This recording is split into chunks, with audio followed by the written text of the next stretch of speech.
Okay, and then let me just share yung ating pong continuation ng ating lesson today.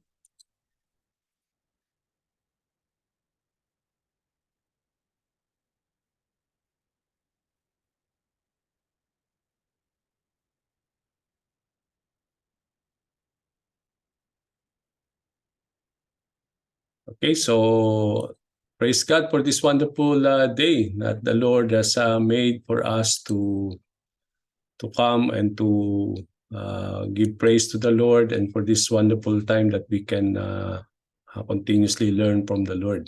Okay.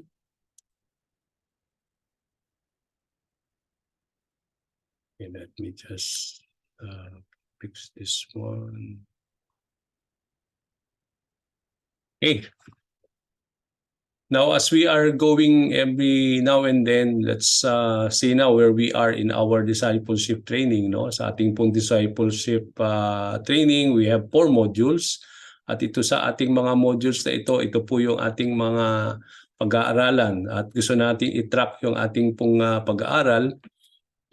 Sa ating module 1, nandun yung pursuing Christ, about the gospel, repentance and faith, assurance of salvation, at saka yung abiding in the word part 1 and part 2, and then abiding in the word part prayer. Okay? Now sa module number 2, yung ating pong pag-aaralan, at nandito na po tayo, is all about yung attributes of God, part 1 and part 2, delighting in God, obeying Jesus, overcoming temptation, and then walking by the Spirit. Sa module number 3, cultivating godliness, we will be learning about practicing the one another's, committing to the local church, the use of time, money and possessions, humility and forgiveness. And then module 4, making disciples. Itong mga lessons na gusto nating pag-aralan dito sa module 4, fasting, spiritual gifts, evangelism, the cause of discipleship, disciples, making disciples, saka catching a world vision. Although medyo marami pa tayong pag-aaralan, no? Kaya lang sabi ko nga last time, kapag maybe we will try to organize by next year kung kailangan natin i-fast track ito, and then kung ma-maximize natin also when I come there, no, by next year again. So we will try to see kung matapos natin po ito at ipapast track natin itong ating lesson. Okay, now sa module 1, natapos na po natin itong module na ito, yung pursuing Christ, at ang mga napag-aralan natin dito ay yung 6 na topics, yung the gospel, repentance and faith, assurance of salvation, abiding in the word part 1, and then part 2, tsaka yung prayer. Okay, so lahat ng lessons natin patungkol po dito sa 6 na subjects na ito ay naka-upload na po sa ating YouTube channel. So you can just go back and continue to view. And then nandito po tayo sa module 2 ng ating pong discipleship training. It's all about loving God. At ang mga pag-aaralan natin dito ay 6 na topic din, no? The attributes of God part 1 and part 2, delighting in God, obeying Jesus, overcoming temptation, and walking by the Spirit. So last week natapos na natin yung part 1 ng attributes of God, at nandito muna po tayo sa part 2 nitong attributes of God, at ito yung magiging lesson natin tonight. Okay? Now, sa part 1, regarding the attributes of God, ito na po yung mga napag-aralan natin, no? As just a quick summary of what we have learned throughout part 1 ng attributes of God. Napag-aralan natin yung communicable at incommunicable attributes of God, karagdagang knowledge sa bawat isa sa atin. Sabi nga natin, kung matatandaan ninyo, yung communicable, ito yung we can share to these attributes and nature of the Lord, no? Incommunicable naman, ito ay para lang sa Panginoon, no? It is only attributed to God, no? And then throughout the topic of the attributes of God part 1, ang mga napag-aralan natin yung that the Lord is one, that although God is one, there is 3 persons in that one Godhead, and that is God the Father, God the Son, God the Holy Spirit. And then we also talk about God is the creator, and not only the creator, but He is the one who sustains what He created. Napag-aralan natin din sa part 1 yung God is eternal. It means to say He has no beginning and no end, that He is eternal. We talk about self-existent, no? And then He is an unchanging God, no? We also studied about God is omnipotent. That it means to say He is all powerful, omnipresent, that He is everywhere, and then omniscient, that He is an all-knowing God. And then last time we talked about God is holy. Okay? Now, we will start now po yung ating lesson dito sa ating pong part 2. Ito yung ikalawang bahagi ng attributes of God. Okay? Now, what is the nature of God? As an introduction ng ating additional lesson regarding the attributes of God, sabi doon sa ating introduction, in our last discipling session, we studied that God as the one who is creator, He is the sustainer, self-existent, eternal, unchanging, omnipotent, omnipresent, omniscient, and holy. So yun nga yung natapos natin doon sa part 1. No? I hope na naintindihan po natin itong mga nature nito when it comes to the Lord. No? Ito yung attribute ng ating Panginoon, who is the Lord. Kung hindi pa natin na lubos na unawaan po itong mga nature na ito, you can go back to our YouTube channel and then balik-balikan po natin ito para lubos natin pong maintindihan itong mga nature ni Lord. No? Now, we are going to explore some more of His attributes for the purpose of finding our delight and satisfaction in Him alone. So dito, itutuloy pa natin yung ating pag-aaral regarding the nature of our Lord. Okay? Now, the first thing that we need to understand regarding the part 2 of our lesson regarding the attributes of the Lord is that God is wrathful and just. Okay? Ano bang ibig sabihin ng wrathful? Okay? That He is a God of wrath and also He's the God of justice. Okay?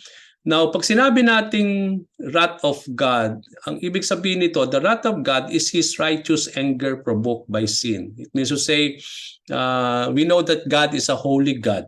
Okay? He will not tolerate. Sabi nga natin, di ba, nung pinag-aralan natin sa part 1 regarding the attributes of the Lord, that He is a holy God, that He possesses a perfect holiness, and He set apart Himself from His creation, especially when it comes to sin and wickedness. That's why hindi ito tolerate ni Lord yung wickedness at mga evil, is because He is indeed a righteous and holy God. Now, when He exercised, pag i-exercise ni Lord yung kanyang holiness and righteousness, and because He is set apart from sin, whenever there is the sin, no, na provoke, no, yung kanyang anger, no, yung kanyang righteous anger, and that will lead to His wrath, no. Kaya nga alam natin, no, kung in the Old Testament times nakita natin yung wrath of God when it comes to the creation of the Lord, no. Kung matatandaan ninyo yung the flood, no, yung si Noah and the ark, no, makita natin doon, di ba? God consumed His creation, no? At ang itinira lang ay si Noah and his family, and that we can see the wrath of God, no? It is a righteous anger that has been provoked because nung nakita ng Panginoon that the world was filled with violence and it is already contaminated with wickedness and evil, no? Yung talagang matindi na yung kasalanan ng tao, and that led the Lord to His wrath, no? Out of His righteous anger that was provoked by the sinfulness of the people in those times, no? Makita natin yung Sodom at Gomorrah, diba? Natatandaan natin yung lesson natin last time that even Abraham nakipag-bargain siya kay Lord na kung meron bang 10 or 15, no, or 5 righteous people, thus the Lord will put judgment to that place. Sabi ni Lord, yes, if kung meron siyang matatagpuan or 5 or 10 or 15 or more righteous people, He will not put this place into His wrath, no? But then alam natin yung nangyari po yung Sodom and Gomorrah because there is no righteous at that particular time. So dito makikita natin when there is sin, it will always provoke the righteous anger of the Lord that will always lead to His wrath, no? There are actually more references in the scripture to God's wrath, yung kanyang fury and anger, than to His love and tenderness. Kaya nga kung mapapansin ninyo, maraming nagtatanong, bakit yung Old Testament God, no? Parang sabi nila, yung God in the Old Testament is different from what we have learned from the God of the New Testament. Pero walang katotohanan yon. Alam natin mga kapatid, because sabi nga sa Bible, God is the same yesterday, today, and forever. It means to say, hindi nagbabago ang Panginoon. Kung sino siya noon, siya yung ngayon at magpakailanman. So it means to say, bakit na, kasi in the Old Testament, makikita natin, karamihan sa mga nilalaman ng Old Testament is the story of God when it comes to His covenant people, Israel. No? Makita natin doon that nandun lagi yung wrath of the Lord for His people because they become so stubborn in their relationship with the Lord.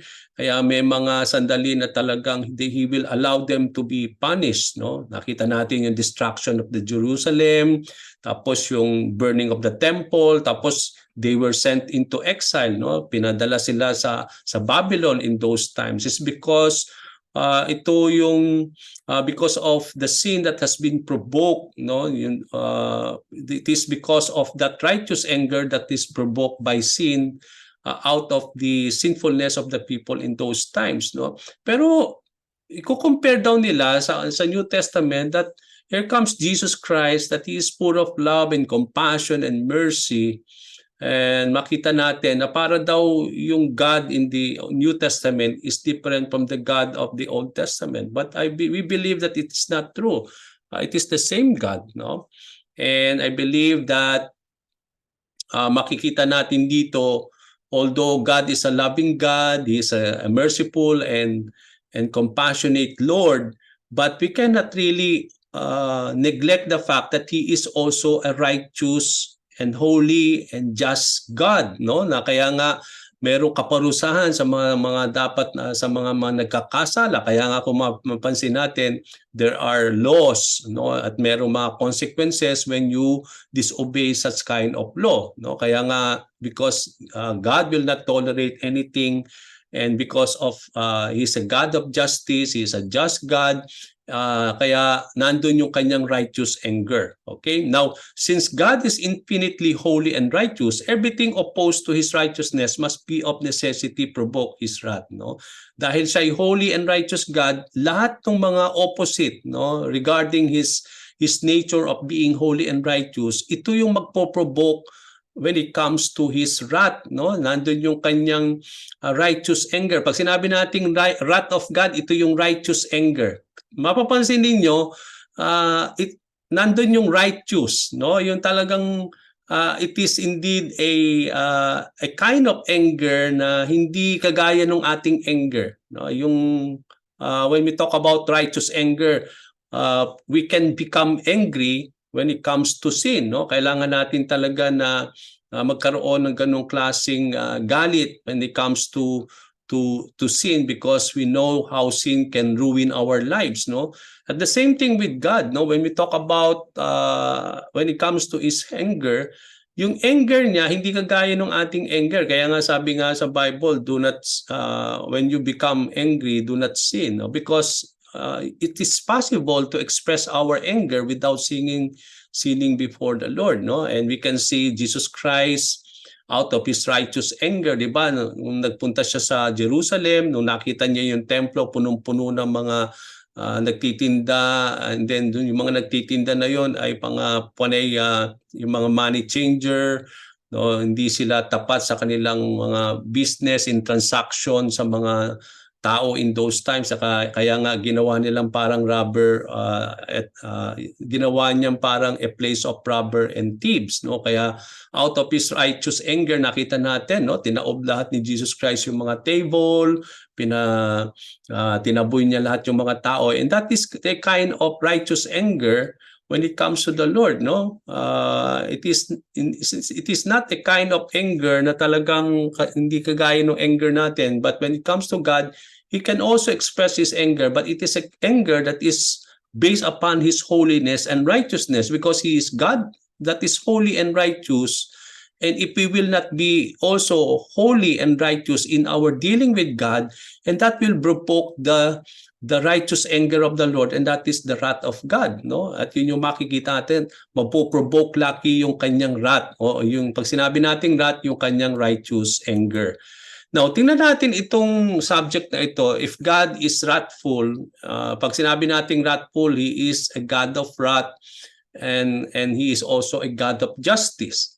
Now, tingnan natin yung unang subject when it comes to the wrath of the Lord. What do the following scriptures teach about God's wrath or the wrath of God? No? Tingnan natin itong mga verses na ito sa John chapter 3 verse 36, Romans chapter 2 verse 5 to 8, and then Romans 5:9, Ephesians 5 verses 5 to 6, Revelations 14 verses 10 to 11. So ano raw ang itinuturo nito mga passages na ito, mga scriptures na ito patungkol sa wrath ni Lord, no? Yung the wrath of God. No? Let's go first to John chapter 3 verse 36.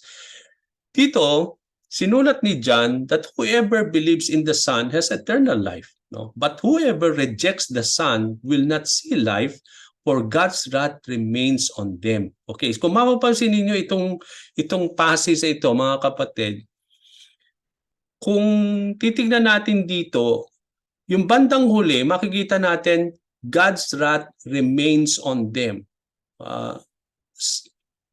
On whom the wrath of God remains, those who are indeed sinners, no? Ibig sabihin, kung ikaw ay nagkasala, although the fact that God loves sinners, but then we know that the wrath of God is already in us, no? Because sabi nga, the penalty of sin is death. Because of that sin, nandun na yung condemnation. We are all condemned already, no? Nandun na yung wrath of God already on us. Kaya kung hindi tayo isi-save ni Lord, we are already doomed to destruction, no? Ibig sabihin, kung hindi dumating si Lord, hindi niya tayo sinave sa ating mga pagkakasala, mga kapatid, that brought condemnation and death, o lahat tayo patungo na sa impyerno, no?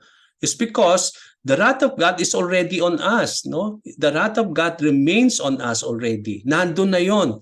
Ngayon, because God loves the world so much, and He wants to save people, that's why He sent Jesus Christ. And that's why here in John chapter 3, kung sino daw ang maniniwala sa kanyang anak, sa kanyang buktong na anak, who is Jesus Christ, ay magkakaroon ngayon ng eternal life, no? Hindi lang sila ay masisave from this wrath of the Lord na already nandun na, but then they will be saved from this wrath. At the same time, they will also have eternal life, no?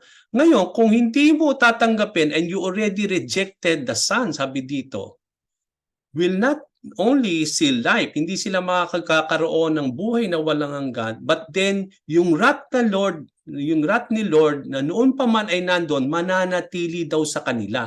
Okay, yun yung sinasabi dito ni John. Okay? So ibig sabihin, ang isang tao pala, talagang nandun na yung wrath of the Lord. Kung hindi pa ito nakakilala kay Lord or hindi pa na-save, the wrath of God remains on these people. Okay? Sa mga unbelievers na hindi pa nakakilala kay Lord, na hindi pa na-save, nandun na already yung wrath of the Lord. Okay? Now, nasisave lang ang taong yon from the wrath of God when he will believe on the Lord Jesus Christ. Because the Lord only is the source of salvation. Siya lang yung makapag-save, no? And not only we will be saved from this wrath of the Lord, but then also it will lead us into eternal life. Okay, so dito makikita natin na meron talagang wrath of the Lord, and that wrath remains on those people who had committed sin against God, that is worthy of death and condemnation. Kaya nga sabi ni Paul, because now that you have been justified out your faith, there is no more condemnation for those who are in Christ Jesus. So wala nang condemnation, wala nang wrath doon sa mga tumanggap kay Lord, no? Yun yung sinasabing binabalita ni Paul doon sa kanyang mga writings. So dito pakikita natin at yung katotohanan na talaga nandun yung righteous anger of the Lord that was provoked because of sin, no? At makikita natin. So dito pa lang sa John 3:36, makikita natin yung katotohanan about the wrath of God. Okay, so God's wrath abides on those who do not obey Jesus Christ. Okay, kung ikaw i-reject mo si Lord, hindi lang the wrath of the Lord will remain on you, no? But then we thank the Lord that we did not disobey. We obey the Lord and we receive him as our Lord and Savior. That's why the wrath of the Lord is not abiding in us anymore, no? Wala na po yung wrath of God in us. And then praise God for what God has done for us, no? Na-save tayo when it comes to the wrath of the Lord. Okay? Now, dito naman sa Romans chapter 2 verse 5 to 8. Ang sabi ni Paul dito, but because of your stubbornness and your unrepentant heart, you are storing up wrath against yourself for the day of God's wrath, when his righteous judgment will be revealed. So dito sinasabi ni Paul, no, himay-himay natin. Tapos sabi niya, God will repay each person according to what they have done. Okay? To those who by persistence in doing good seek glory, honor, and immortality, He will give eternal life. But for those who are self-seeking and who reject the truth and follow evil, there will be wrath and anger. So dito pa lang makikita natin yung Romans chapter 2 verse 5 to 8, yung katotohanan about the righteous anger of the Lord and the wrath of God that has been provoked because of our stubbornness and because of man's unrepentant heart.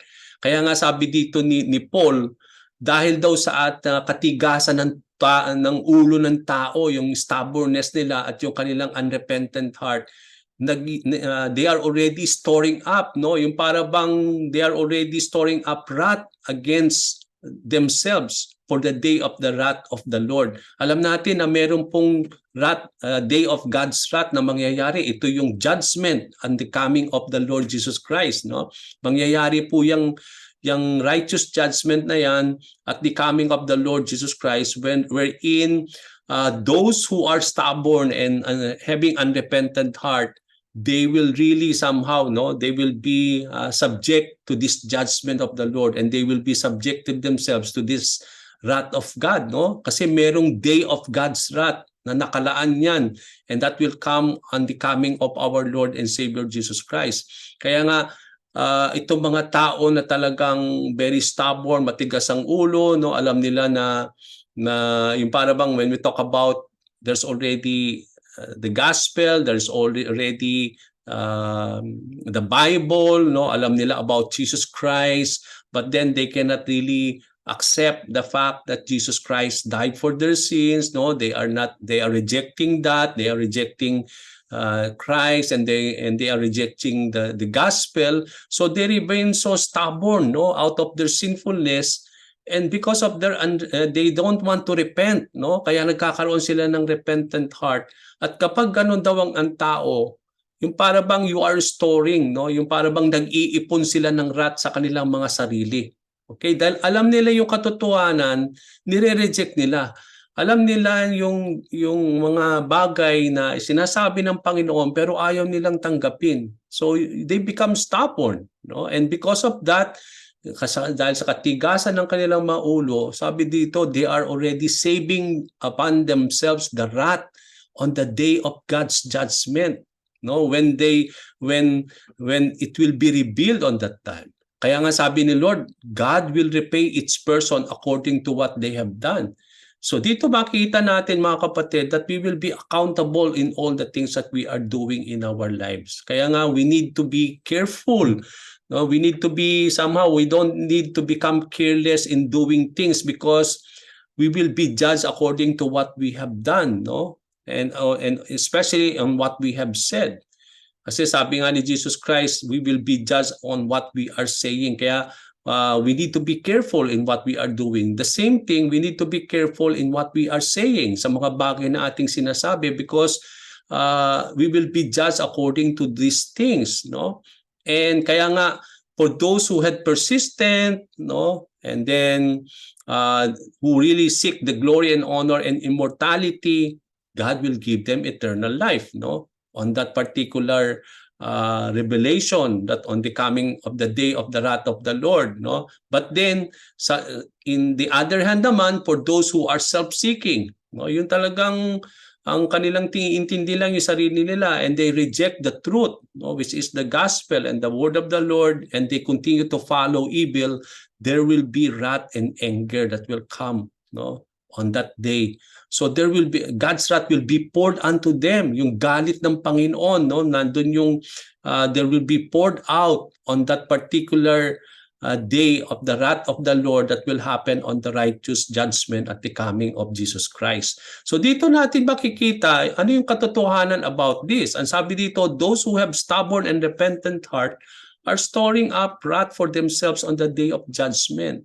And sad to say about this, dahil sa ating panahon, mga kapatid, sa ating panahon ngayon, napakaraming ganitong tao who are already stubborn and having unrepentant heart.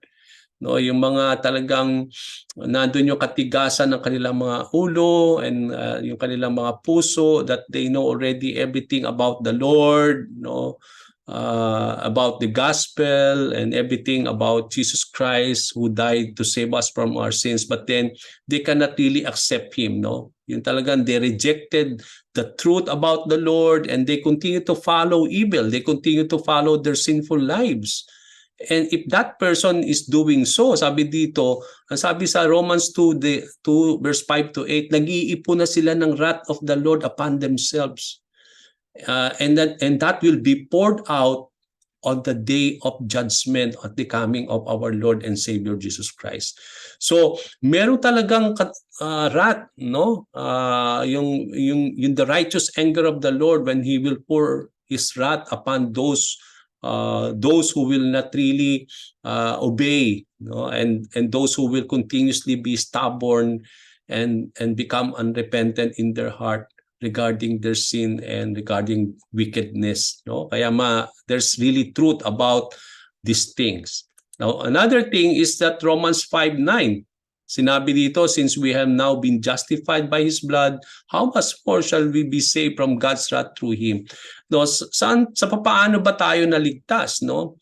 Tayo daw po ay na-justified. Pag sinabing justification, no, or justified, ang ibig sabihin ng justified, pinawalang sala tayo. Okay, ibig sabihin, kahit guilty tayo talaga sa ating ginawang mga pagkakasala sa Panginoon, but because of the blood of Jesus Christ, paano tayo na-justified at napawalang sala? Because of the blood of Jesus.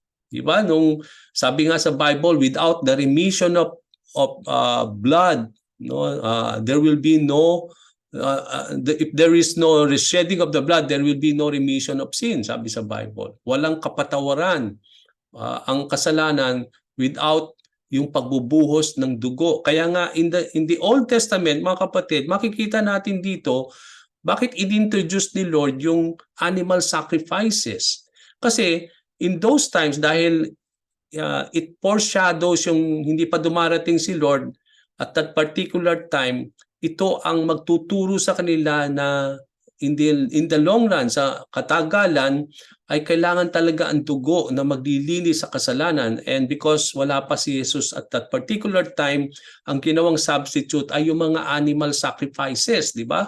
At di ba yung mga dugo ibinubuhos at para ikatatakip, no, yung atonement, no, yung para bang to cover sin in those times. Kaya nga when Jesus Christ came as the Lamb of God, alam natin nung siya'y namatay, ibinuhos ang kanyang dugo. Because of that, napawalang sala ang tao. No? We have been justified by the blood of Jesus Christ. So kung tayo daw po ay nilinis na at pinawalang sala ng banal na dugo ni Jesus, how much more, no? How much more, sabi dito ni Paul, shall we be saved? Hindi lang daw na tayo ay mapapawalang sala dulot ng banal na dugo ni Jesus, kundi pati doon sa banal na dugo ni Jesus ay maliligtas daw tayo from the wrath of God through the Lord Jesus Christ. So dito natin makita yung katotohanan about the wrath of the Lord, but there is also salvation from that wrath of God, no? Pwede tayong malignas dito sa wrath of the Lord. And that can only happen through the Lord Jesus Christ, no? Not only we will be saved from this wrath, but also out of the Lord and out of His blood, not only we will be saved from this wrath, but also we will be justified by His blood. No? Mapapawalang sala tayo sa ating mga nagawang pagkakasala. So dito makita natin na si Jesus lang talaga ang susi, no? Yung siya lang yung talagang source for a person to be saved from the wrath of the Lord. No one can really be saved other than the Lord Jesus Christ. Walang makapagliligtas sa atin sa wrath ni God, no? On the day of judgment, even religion cannot save us, or anyone can remove that wrath from us.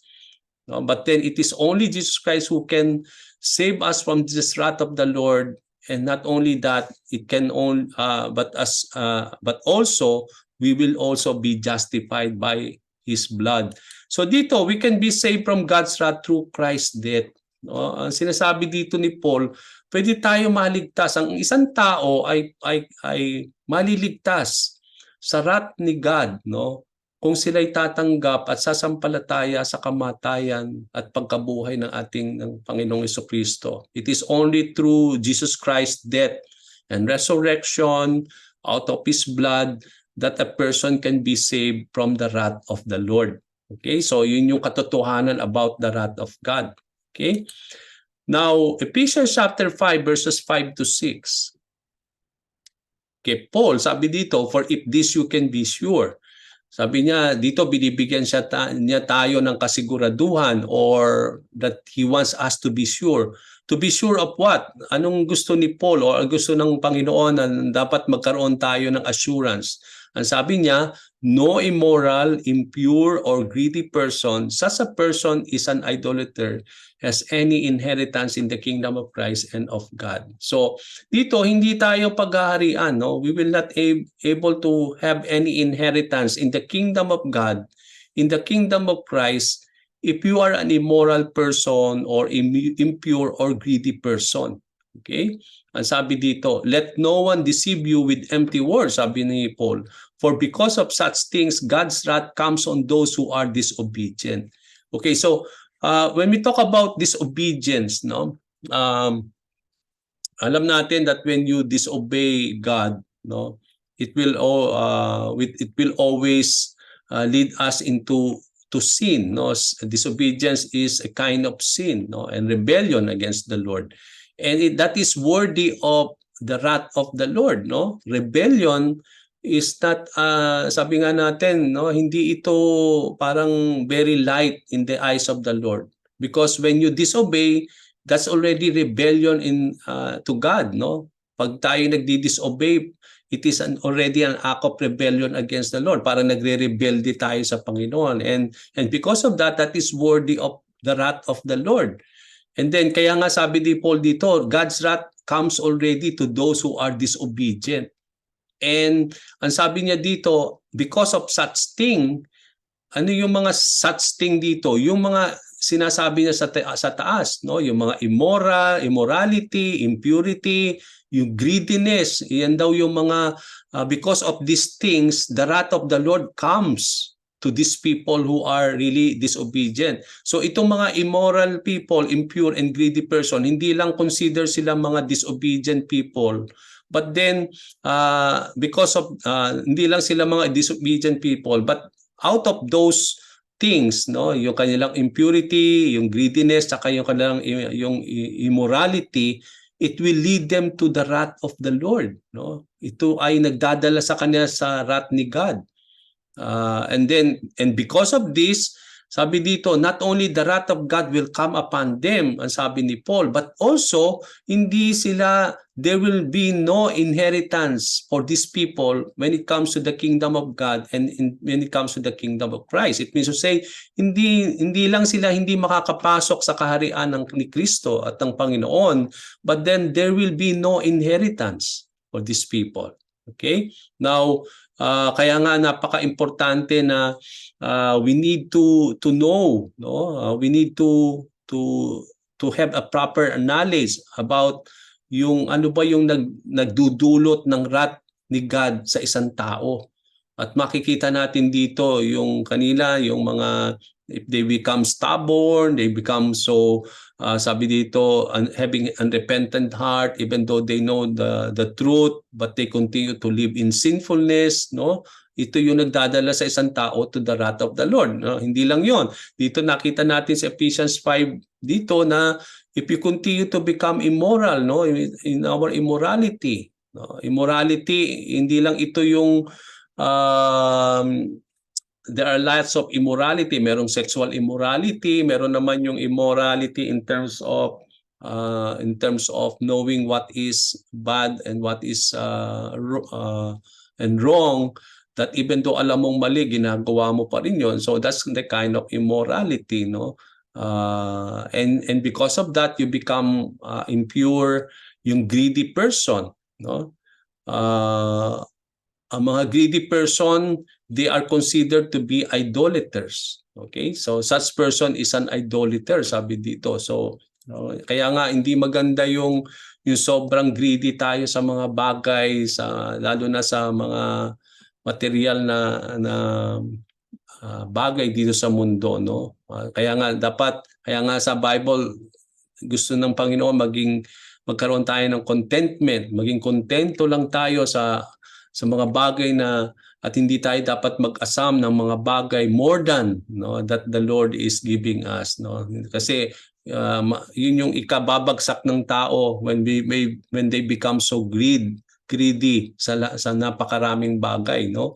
And because of that greediness, gusto nila lagi that greediness will always lead to covetousness, no? Yung they will always do things even alam nila na mali, gagawin nila yon basta lang magkaroon ng ganung bagay, no? O basta gusto niya magkaroon ng ganoon, kahit mali, kahit gumawa ng hindi tama, yun yung sinasabi natin, no? That is the kind of greediness that will lead us also into the wrath of God. Okay, so God's wrath will come upon people who are immoral. So kapag ito yung covetous, no? Yun nga yung greediness, no? Sabi ko nga yung pag sobrang greed mo sa mga iba-ibang bagay, mga material, no, that is a kind of covetousness that will lead the person into the wrath of the Lord. So maraming magdadala sa tao when it comes to the wrath of God, no, napoprovoke yung righteous anger of the Lord, which is the wrath of God, kapag ganito ang tao. Napoprovoke yung kanyang wrath, yung kanyang righteous anger is because of that explains bakit is because God is a holy God, no? God is a righteous God, and He will not tolerate anything that is sinful and wicked and evil. Okay, so and because of that, sin will always provoke His righteous anger, and that is the wrath of the Lord. Okay, now Revelations 14 verse 10 to 11. Now dito sa Revelation naman, ang sabi dito, they too will drink the wine of God's fury. Okay, so which has been poured full strength into the cup of His wrath. They will be tormented with burning sulfur. Ito na po yung mangyayari, di ba? On the day of judgment, di ba? Alam natin na the book of Revelation, ito yung mga nag-a-await pa ito. Mayroong mga dito karamihan sa mga or almost the book ay hindi pa nangyayari yan. It will happen on the coming of the Lord. Now here sa Revelation, makikita natin sa chapter 14, this gives us what will happen on the day of God's judgment, on the day of the wrath of God, no? Those people will drink the wine of God's fury. Okay, yung galit ni Lord, no? They will drink on that and it will be poured out unto them in full strength out of the wrath of the Lord. And what will happen when God's fury will be poured unto them in full strength? Sabi dito, they will be tormented with burning sulfur in the presence of the holy angels and of the Lord and on the Lamb. And the smoke of their torment will rise forever and ever. It means to say, walang katapusan yung torment na yan. Huwag nating isipin na isang linggo lang yung torment na yan o isang araw, mga kapatid, no? Ang sabi dito, the smoke that will come from that torment will rise forever and ever. No, habang buhay na para bang binabarbecue ang isang tao dun sa lugar na yon, no? Come to think, burning sulfur, no? And the smoke out of that torment will rise forever and ever. There will be no rest, no? Walang kapahingahan, hindi pwedeng time out muna or magpahinga muna. No, there will be no rest in that torment. Day and night for those who worship the beast and its image, and on anyone who receives the mark of and on its name. So hindi lang ito sa mga tao who had not really received Christ as their Lord and Savior. Alam din natin mga kapatid na on the coming of the beast, no, sabi nga natin, no, there are also people who will worship that beast, no, and they will receive the mark of the beast, no. Hindi natin alam kung ano yan nga, no. Sabi nga nila yung ating pong vaccine dito sa COVID ay yun na yung sinasabi nila, kaya yung ibang mga Christian they don't want to be vaccinated is because ito raw yung mark o na-implant yung chip, no. Ang daming nagsabi nito, no. I hope narinig din niyo yan, kaya maraming mga Christian na talagang hindi nagpabakuna, no, because of those things. But then there's no truth about this, no. We don't know who is the beast, no. Wala naman. The Bible says that there is the beast and there will be the mark, the 666 mark, but we don't know if that's really a number, no. We don't know how it will be implanted or how the people will receive that mark, no. Hindi naman naging malinaw yan sa Book of Revelation.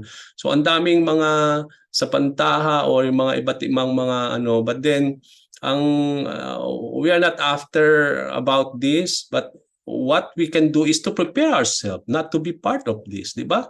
Yung huwag tayo maging part nito. Ngayon pa lang we need to preserve our life as a believers in the Lord, no? And that's why pinag-aaralan natin ito so that we will not be worthy of the wrath of the Lord, no. Yung talagang ma-maintain natin yung ating pong life as believers in Christ, no, na we will be worthy of the coming of the Lord Jesus Christ, no, and we will not be part of those people who will be tormented in this burning sulfur. I hope and I pray, mga kapatid, that all of us will not experience this, no? And that's why we need to be steadfast in our walk with the Lord, no? We don't want to be removed where we are. And I believe that we need to guard our hearts, mga kapatid. We need to stand firm on the word of the Lord. Napanghawakan natin ang salita ng Panginoon. So that's why God will mix His wrath in full strength, no, on the day of judgment, and it will be poured out on sinners forever, resulting in everlasting conscious torment. Nakakatakot po ito, but that will happen. Sabi nga natin, it will be a day of torment, day and night, for those who are still stubborn, who are still living in sin, spite of the fact that they know the truth, spite of the fact that they already know about Christ, but they have rejected everything, no. Kung sabi nga, kung ito lang ang susi, kung ito lang ang tamang daan, tapos ni-reject pa ng tao, ay wala na po talaga, no, because there is no other way. But the way is only through the cross, and that is through Jesus Christ. And that is through the cross that we will be saved from the wrath of the Lord. Okay?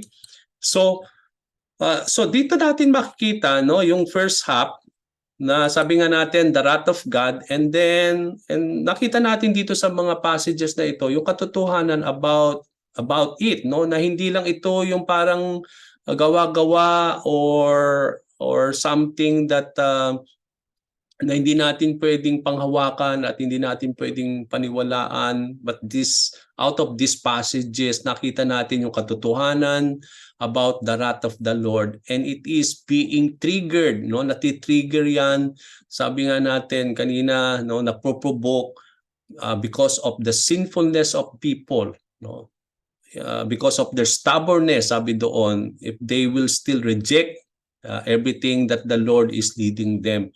And because of the sinfulness of the people, napoprovoke yung righteous anger of the Lord that will lead him to his wrath. Okay, so we cannot neglect that, no? Ito si Lord, no? He is not only a holy God, he is not only a loving God. Kaya nga sometimes no, kailangan nating i-balance kasi sometimes yung understanding natin about the love of the Lord, 'di ba? Yung pinag-aralan natin that God is love. Okay? One of the main nature of the Lord is that He is the God of love. Okay? Diba, alam natin 'yon na siya ay mapagmahal na Diyos. Okay. Sometimes ang tao, kailangan maging balanse tayo sa kanyang nature. Kaya nga pinag-aaralan natin itong attributes of the Lord. Hindi lang siya na Diyos na mapagmahal. Okay, na ibig sabihin, kahit ba ikaw ay gumawa ng mali, mabuhay ka ng kasalanan na talagang nagdi-disobey ka na, hindi mo pwedeng panghawakan lang na ang Diyos ay na mahal ka ng Diyos na kahit o hindi mababago ang pagmamahal niya sa iyo kahit na maging lagi kang maging mamuhay ng kasalanan, no, at pinanghahawakan mo lang yung pagmamahal ng Diyos. But then we have to balance. Yes, God is a loving God, but out of His loving kindness and mercy, and out of that love there is also the wrath of the Lord, no, that He is also a holy God, that He will not tolerate sin. Okay, mahal ka niya pero hindi naman pwedeng mahal ka niya tapos lagi mo naman siyang hindi ka naman sumusunod, or you are rebelling against God. Okay, and that will always, not only na hindi natin dapat hindi mo lang panghawakan na mahal ka ng Diyos, pero okay, mahal ka ng Diyos, but then God is also a God of holiness. Okay, He will not tolerate sin against us. And because nagdi-disobey tayo, nagre-rebel tayo, that will lead us into the wrath of the Lord, no? Kailangan balansehin natin po 'yon, yung understand natin kay God, no? Hindi pwede dahil loving lang si Lord or is the God of love, hindi ka parurusahan dahil mahal ka ng Diyos. Hindi pwedeng mahal ka ng Diyos tapos sabi nga ni Lord, no? Kung mahal daw tayo ng Diyos at itinuturing niya tayong mga tunay na anak, didisiplinahin daw niya tayo. Okay, yun yung tunay na pagmamahal ng Diyos. Okay, hindi yung pagmamahal ng Diyos na tinotolerate ka niya sa sin. Okay, yung pagmamahal niya ay magdi-lead sa kanya to discipline you. And sometimes yung discipline ni God, yun yung masakit. Okay? To the point na kapag dinidisiplina tayo, naging stubborn pa tayo, hindi tayo nakikinig, hindi nagpapailalim sa disiplina ni Lord, and that will also make our hearts to be stubborn, no? That will make our hearts to become hard, that will lead us into the wrath of the Lord later on. So I believe we have to balance our understanding of the attribute of God. So nakita natin yung katotohanan of yung wrath of the Lord. Yung second half is that He is the God of justice, that He is a just God. No? Ano bang ibig sabihin ng just God? Okay? Di ba marami tayong mga passages that He is faithful and just. Okay, that He is a God of justice. Ano ibig sabihin nun? Now, the justice of God is that attribute of God. Ito raw ay isang attribute ni Lord, no? Yung justice. Yan ay isang attribute ni God whereby He gives to every man exactly what he deserves. Okay, tingnan niyo po ito, no? Because He is a God of justice, and He is a just God, He will give to every man, sabi dito, exactly what he deserves and punishes all transgression whenever he finds it.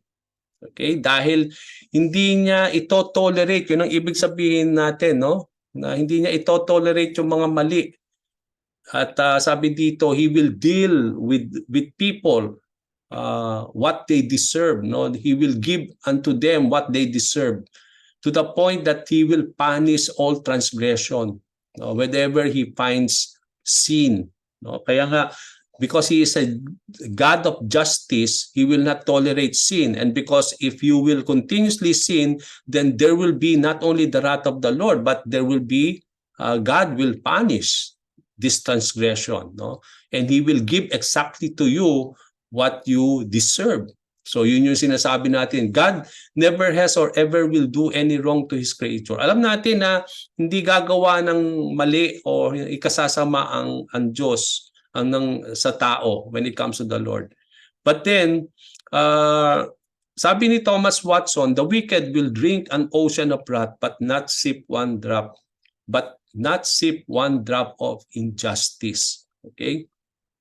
Sabi nga natin, dahil God is a just God, He will not tolerate injustices. Dito sa mundo natin, di ba, yung maraming nakakaranas ng injustices. They were deprived of justice here on earth. Okay, di ba? Yung mga may kasalanan, siya yung hindi napaparusahan, yung mga walang sala, yun yung mga nagkakaroon ng problema. Okay? And here we cannot find that kind of justice here on earth.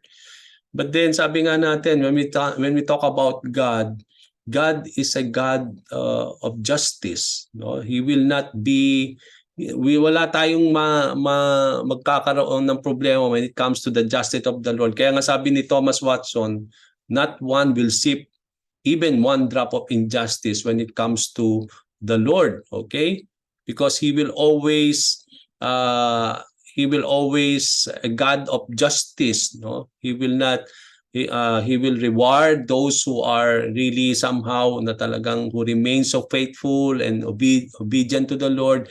But then also He will give to every person when it comes naman if they continue to live in sin, no, and He will give to them what they deserve, no, especially in punishing their transgression. Kaya kung makikita natin dito na when we talk about the justice of the Lord, it is about how God will give exactly to a person what he deserves, no, according to his action, according to the way he lived, no. At yung makikita natin dito sa subject na ito. Okay, tingnan natin yung attribute na ito ni Lord when it comes to the justice of God, no, and that He is indeed a just God. Okay, now what do you learn about God's justice from the following scripture? So kagaya kanina, binigyan tayo ng napakaraming passages para makita natin yung katotohanan ng wrath of the Lord, no, yung wrath of God.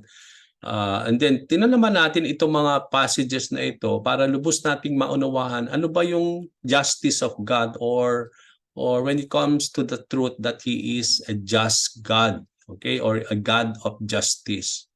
Okay, now unahin natin yung Exodus chapter 34 verse 6 to 7. Ito yung time na, di ba, when God called Moses, no, in Mount Sinai, and then it is where He revealed, now He gave him the 10 commandments or the commandments of the Lord.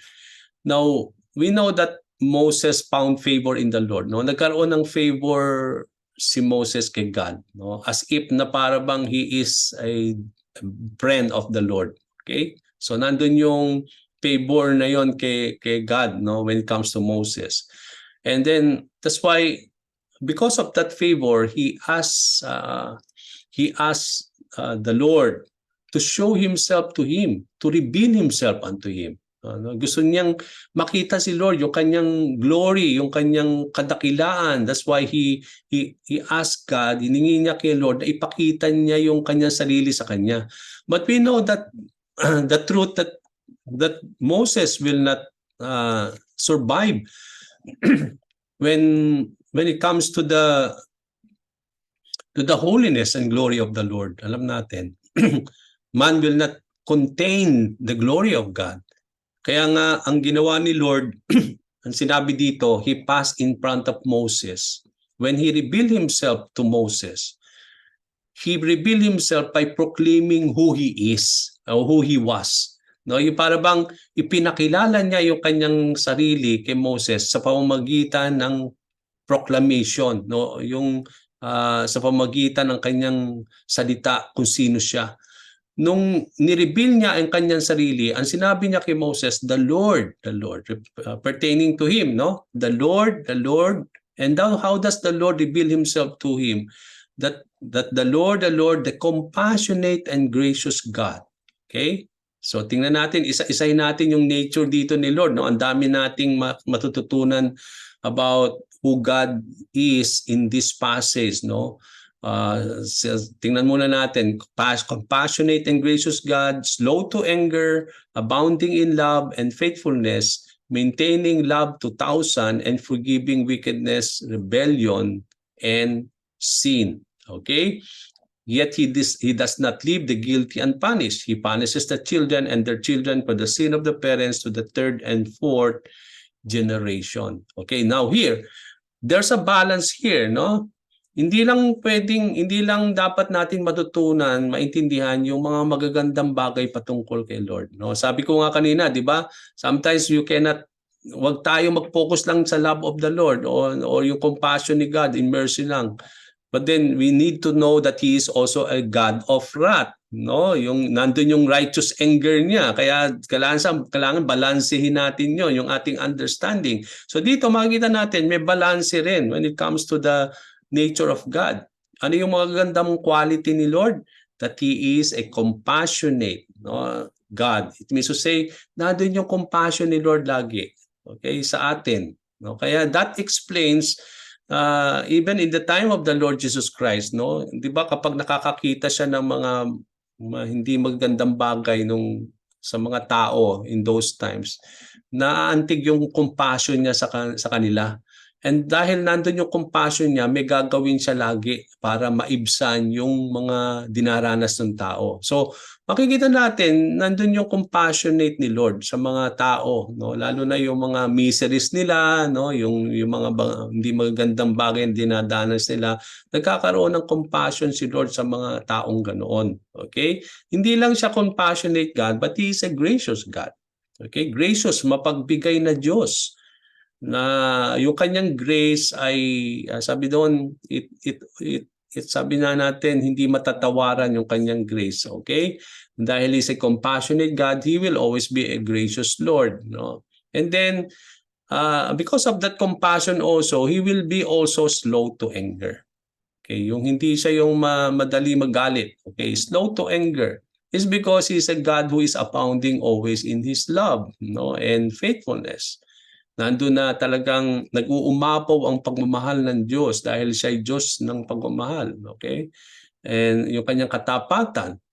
At yung kanyang katapatan, makikita natin, minimaintain niya yung pagmamahal na yan to 1,000s, no? To 1,000 generations. And because of that, He forgives their wickedness, their rebellion, and sin. No? Yung mga ganon is because why He forgive wickedness, rebellion, and sin is because He is a compassionate God. He is a gracious Lord. He is an abounding in love and faithfulness. And because if people will come to Him, at sila'y magbabalik loob, magsisisi sa kanilang mga kasalanan, then God will forgive them of their wickedness and rebellion and sin. Yet, sabi dito, what about those who will not really repent, no? But then, sabi dito, yet He does not leave the guilty unpunished. Okay? He punishes the children and their children for the sins of the parents of the third and fourth generation. Okay. Now, dito makikita natin, when it comes to sin, okay, pinatawad tayo ni Lord sa kasalanan natin. Okay? But then, there are also consequences of our sins. Okay, pinatawad ka ni Lord. But then, although pinatawad tayo sa ating mga nagawang pagkakamali, pero may consequences pa rin yung nagawa nating mali. At yun, hindi matatanggal. Okay? Magsasuffer tayo dun sa mga ginawa nating mga mali, although pinatawad tayo ni Lord. Kaya nga sabi dito, He does not leave the guilty unpunished. No? There will be some discipline na gagawin si Lord sa iyo dahil nagkasala ka, although humingi ka na nga ng tawad. But then, natanggal yung guilt mo, but then yung there will always be something, the consequence, no? Hindi maalis yon. Hindi si Lord ang nagbigay sa atin ng consequences na yon. Tayo ang gumawa nun, no? Ibig sabihin, dahil nagkasala ka at ginawa mo yung hindi tama, ibig sabihin, may consequences yun, no? Although lumapit ka kay Lord, humingi ka ng tawad, pinatawad ka, pero yung consequence na yon, nung maling ginawa mo, hindi matatanggal yon dahil ikaw ang gumawa nun, hindi naman si Lord ang gumawa nun, di ba? So magsasuffer tayo doon. Hinahayaan yun ni Lord para matuto tayo, madisiplina tayo no, sa mga maling ginagawa natin o pinatawad na tayo. Okay, kaya nga dito, sabi niya dito, He will not leave the guilty unpunished. It's because He is a God of justice. Okay, pag sinabing nating justice, di ba, sabi nga natin, He will punish the guilty. Okay, kaya nga sa mundo natin, when we talk about justice, ito yung sistema ng ating mundo na kapag merong naapi or something that has been done against a person, they are seeking justice, no? Na yung mga guilty person ay mapanis. Okay? Yung talagang maparusahan, yun yung hinahanap nating justice system natin sa mundo na sometimes hindi yun natatagpuan natin dito, no? But when it comes to God, no, hindi yun makakaligtas si Lord, no? He will not leave the guilty unpunished. Kaya nga, sabi ko nga dito, kung na-deprive tayo ng justice this here on earth, but then in the eyes of the Lord, He will not tolerate those who needs to be punished out of their guilt, no, na nagawa nila. Okay, He will deal with that. God will deal with them on that particular time, no. And then He punishes the children and their children for the sin of the parents to the third and fourth generation. Okay, so dito natin makikita that because He's a God of justice, He will give what is deserving, no, to the people, and because of that, he will not lead them unpunished of what they have done. Okay, yun yung sinasabi dito. So God will by no means leave the guilty unpunished. So there will be consequences of the sins of man, and because He is a God of justice. So makikita ninyo, may kinalaman yung justice sa wrath ni God. Okay, it's because He is a just God, He will not leave anyone unpunished because of their wickedness and sinfulness. And because of that justice, it will lead Him to His righteous anger, and that is the wrath of the Lord. Okay, so medyo magkaduktong yung dalawa, no? Kaya nga, kung mapapansin na lesson natin, the wrath of God and then the justice of the Lord, no? Kasi parehas magkaakibat yon, no? Hindi pwedeng paghiwalayin. Okay, so makikita natin dito. So, sa Deuteronomy, we still have 10 minutes to go. I will proclaim the name of the Lord, sabi dito. Oh, praise the greatness of our God. He is the rock. His works are perfect and all His ways are just. Okay, a faithful God who does no wrong, upright and just is He. I will proclaim the name of the Lord and praise the greatness of our God. He is the rock, His works are perfect, and all His ways are just. A faithful God who does no wrong, upright and just is He. Okay, pag sinabi natin God of justice, hindi lang siya yung nagpaparusa sa mga guilty, no? But then when we talk about that He is a just God, it talks about His uprightness, no? Yung kanyang pagiging matuwid, no? At dahil siya matuwid, He will be always a just, no? Kaya nga dito, kung mapapansin natin, sabi dito, I will proclaim the name of the Lord and praise the greatness. No? Ano yung isa sa mga greatness of our God? Sabi dito sabi dito, He is the rock. His works are perfect and all His ways are just. Ibig sabihin, lahat ng mga gagawin ni Lord ay matuwid or it will always be just. Okay?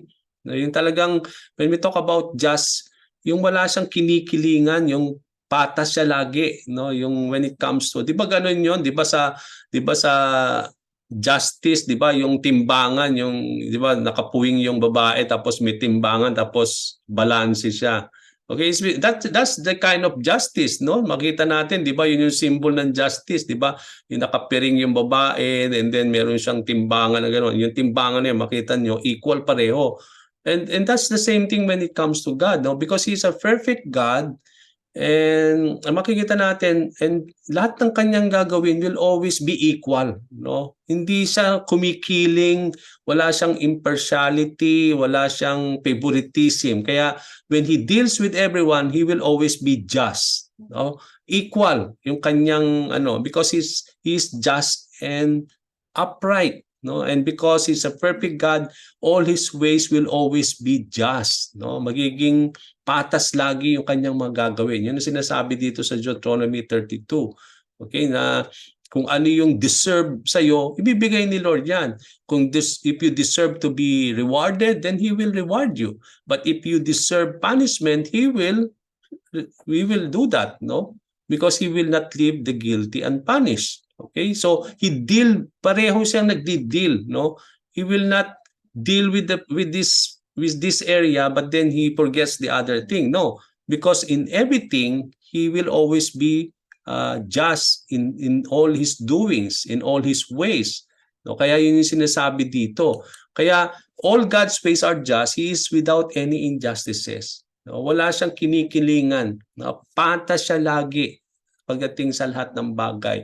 Kung kailangan ito i-deal with when it comes to sinfulness, di-deal niya yan. He will deal with you with blessings, He will always do that. No? He will always be equal o patas sa lahat ng kanyang pamamaraan at sa kanyang mga bagay na kanyang ginagawa.